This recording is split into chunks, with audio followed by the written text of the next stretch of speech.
friends. We are back again with one of our Usana's Dialogues interview. Today, we are joined by a brilliant scholar, Dr. Manan Dwivedi. He is a veteran scholar on international relations, foreign policy, and security affairs.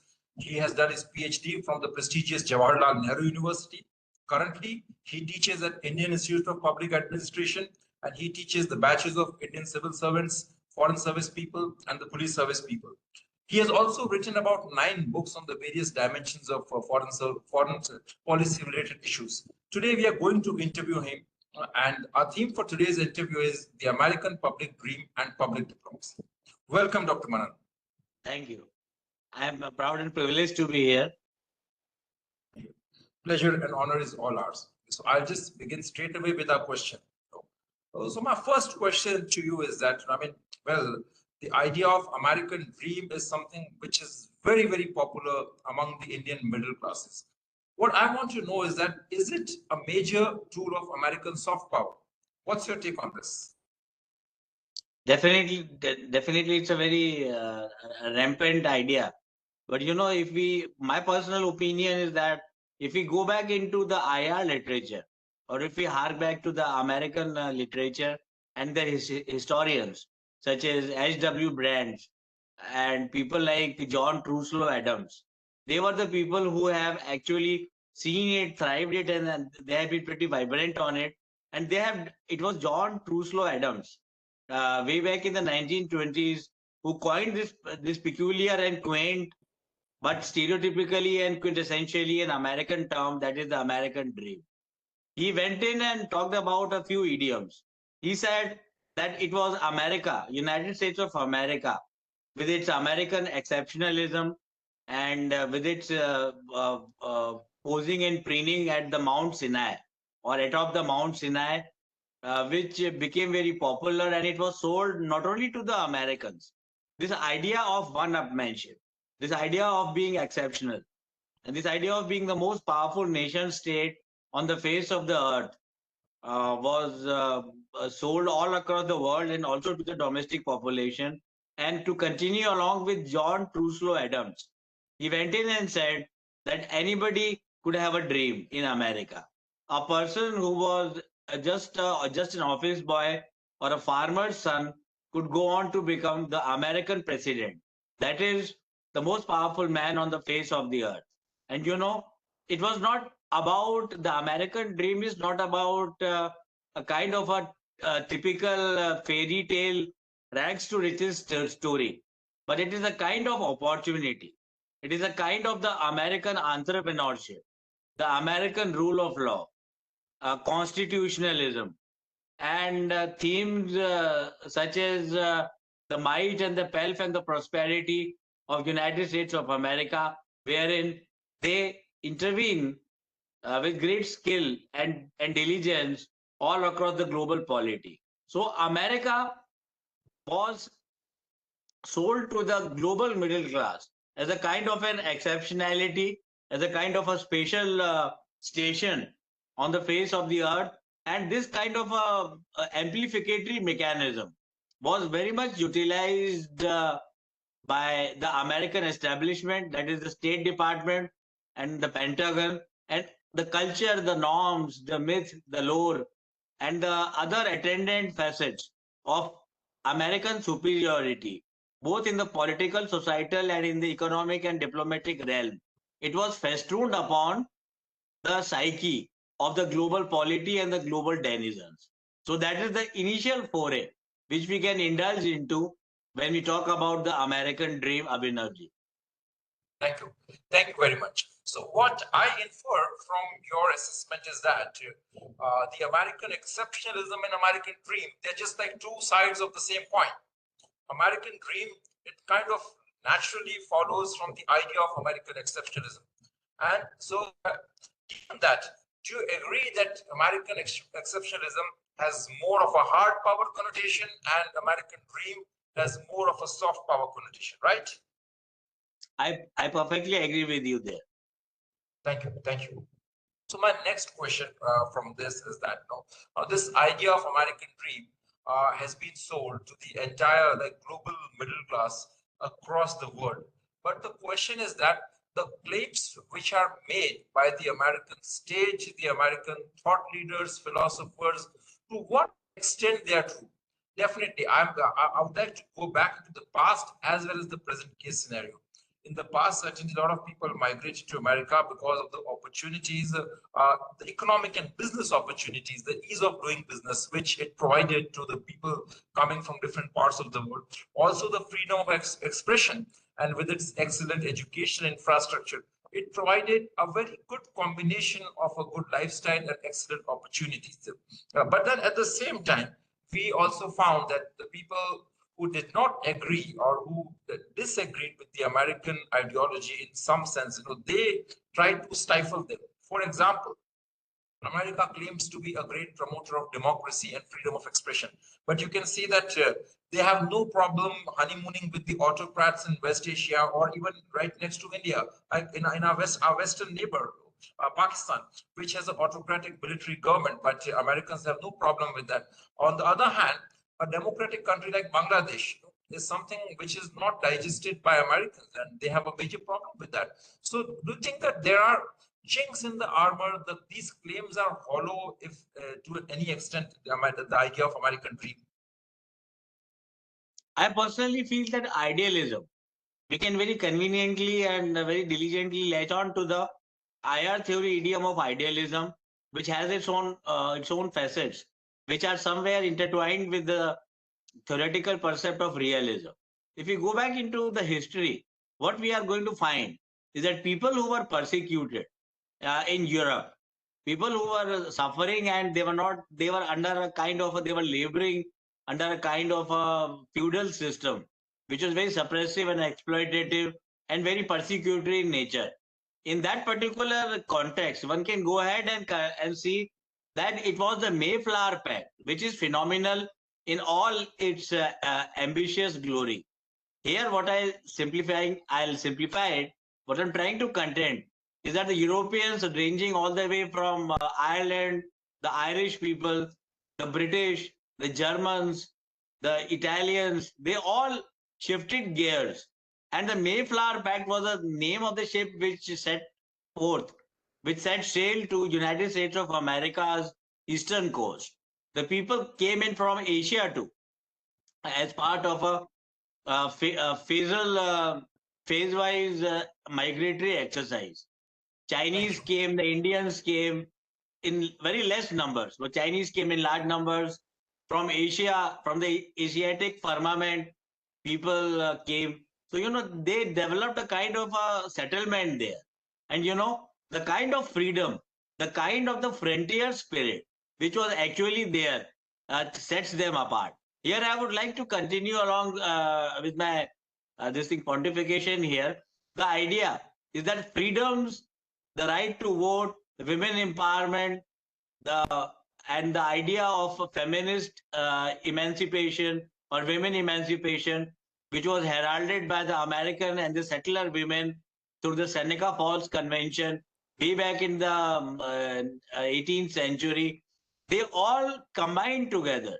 They all coalesced together to spawn a kind of a new liberated idiom, which was at least good for the Americans. But definitively, I do not belong to the coterie of the neoconservatives, but still, the American excellence at doing what they think is right in their national interest, following the paradigm of realism, that happens to be the general nom de plume, or that happens to be the general practice, which is followed by the American establishment and their State Department. I'll continue from here. Americans were very proud, and immediately in the aftermath of World War II, they became entangled in the Cold War, which is anybody's textbookish charm, with the Russians. And till the Vietnam War, and maybe to a certain extent during the Korean War, the Americans thought that they were the most powerful nation state on the face of the earth. But the Americans, with all their gizmos, their technologically advanced weaponry, and the finesse and the style of their GI Joes, they were able to overwhelm the global consciousness. But sadly, not the VC or the Viet Cong or the Vietnamese. the Americans were given more than a bloody nose, wherein around 54 to 55,000 American soldiers martyred.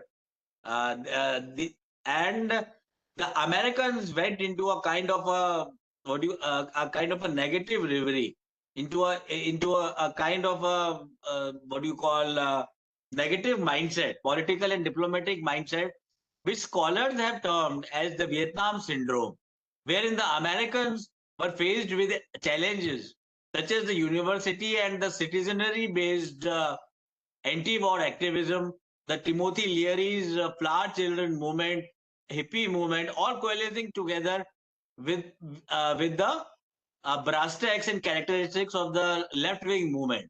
And it was only in 1991 when the Americans were able to win over Saddam Hussein in the Kuwait, in the Iraq war, or to use a more precise term, the Persian Gulf War one, that the Americans, along with Francis Fukuyama, they came out with their new world order, which was declared uh, with great aplomb by President George Bush Sr. And that continued in 2003 also. It's a historical chronology where President George Bush Jr. was able to get rid of Saddam Hussein as a dictator par excellence as far as Iraq and West Asia is concerned. And now, if we go on further, the Western economic crisis and the Lehman Bank crash in 2009 also went in. And these developments, though it's a kind of a mixed bag, went in to show to the rest of the world that America might be on the decline.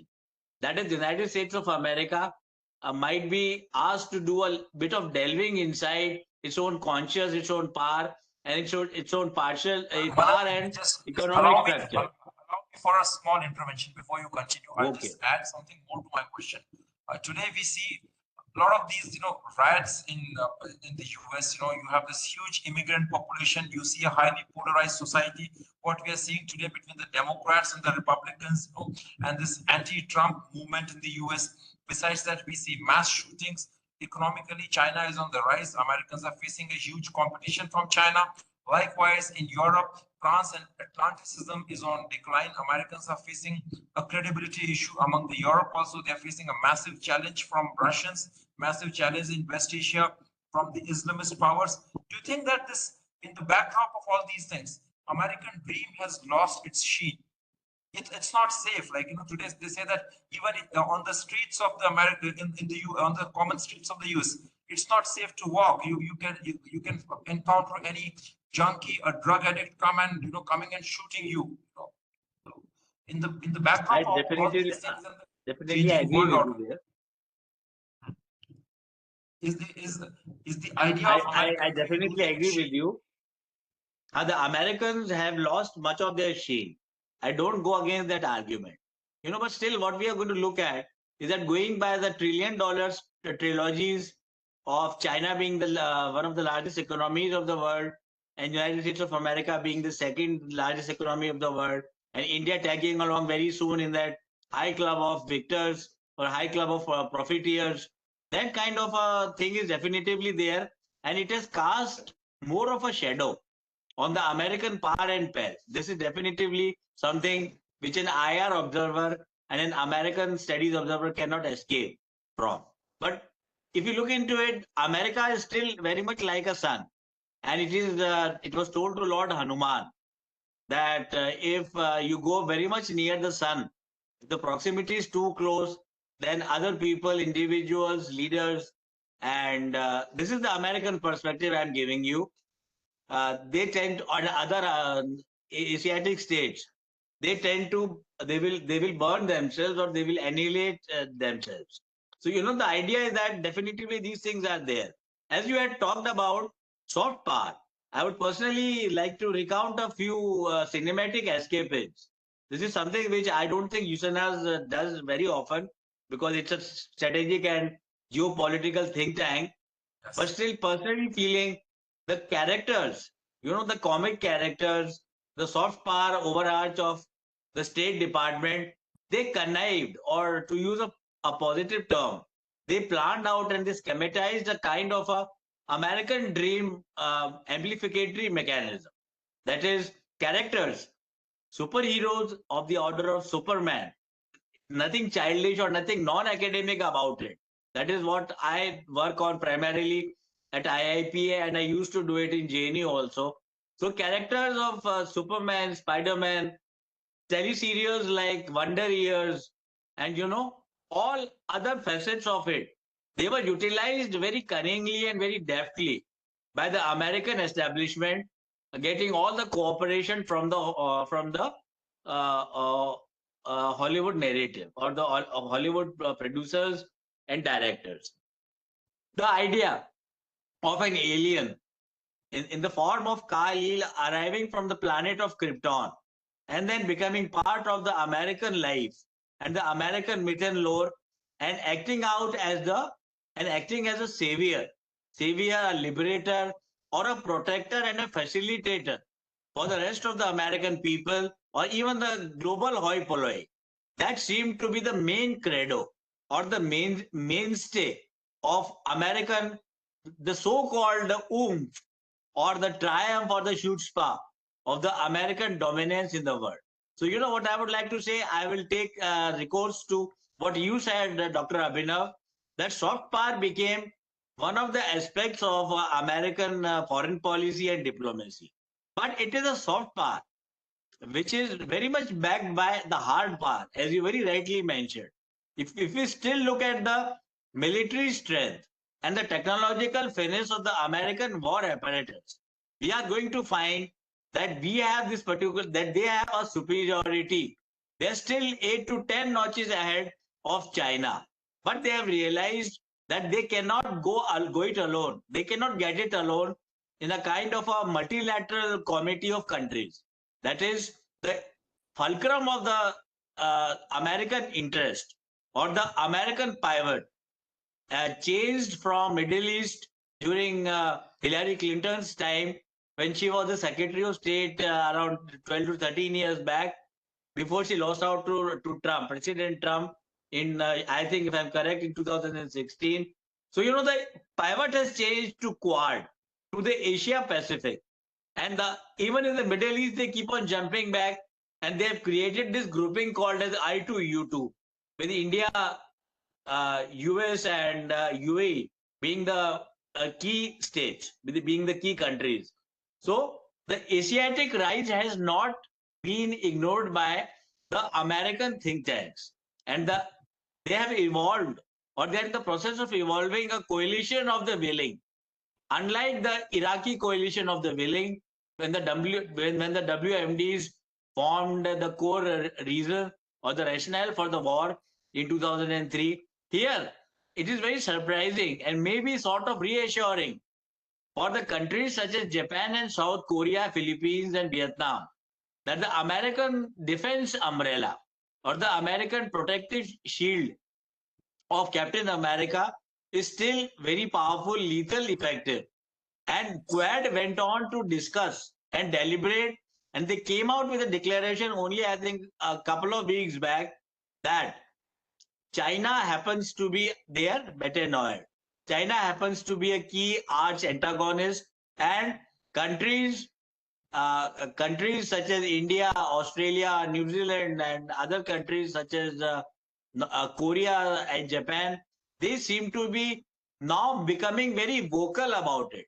They are expressing it in a kind of a with a lot of aplomb and non-hesitancy, that yes, Quad exists, and though we are trying, this is what they say, the declaration says, though we are collaborating in the fields of AI, cyber security, digital diplomacy, getting rid of the digital divide in our respective nations who are developing, the nations who are actually developing, the key cornerstone of the Quad's rationale happens to be that of Chinese containment. So, it's very much topical. Now, as nations and individuals have to change their demeanor, they have to change their functionality with the changing circumstances of the world system or international system.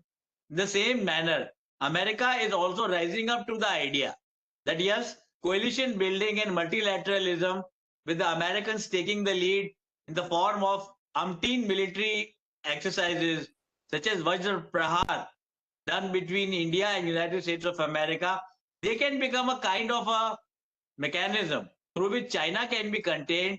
And if I use a very strong word, the while hegemonic and expensive intent of the Chinese rise can be curtailed to a certain extent. This is what I would like to add here. Thank you very much. So one final question before we wrap up our today's session, and that's about the India-US relations. In the recent past, we have seen that the India-US relations are going through a very tough phase, actually, but particularly after the killings of some of the Khalistani extremists in the US, which had the alleged Indian hand. The India-US ties have kind of worsened. So I would like to know your take on this. I mean, how is it going to play out in the future? Is it just going to be very transactional in nature, or there will be a genuine, robust strategic partnership between India and US? If you look into the India-US relationship, because India was steeped in the sentiment of non-alignment, and we are still very much correctly so following the theme of or the policy doctrine of strategic autonomy. But since if you look into the idea of non-alignment and Panchashil during the Nehruvian times, there was a great disdain towards America, because when Prime Minister Nehru visited President Dwight Eisenhower there at that particular point of time in the 50s. So at that particular point of time, he did not receive a good and a friendly reception from him as far as our archival records and our open source literature shows us. So India developed a kind of a suspicion, a kind of a distrust, a political, economic, and a strategic distrust of what America was up to. And Indians, to a great extent, I don't say that joining a power bloc, either the Warsaw Pact or the NATO group of countries would have been a good cause celebre for India's foreign policy. But still, America approached India first. This is something which very few people realize. It is not taught or deliberated upon in universities and in other places. That is, I would come to my point here that that India was offered a place in CETO, CENTO, NATO, but India was still mired in a kind of a idealism, a sort of a Nehruvian idealism, due to which we rejected the American offer. And later on, we cribbed about it when Pakistan became a frontline state in the 80s and 90s with the Afghani issue intertwined with the American intervention in Afghanistan.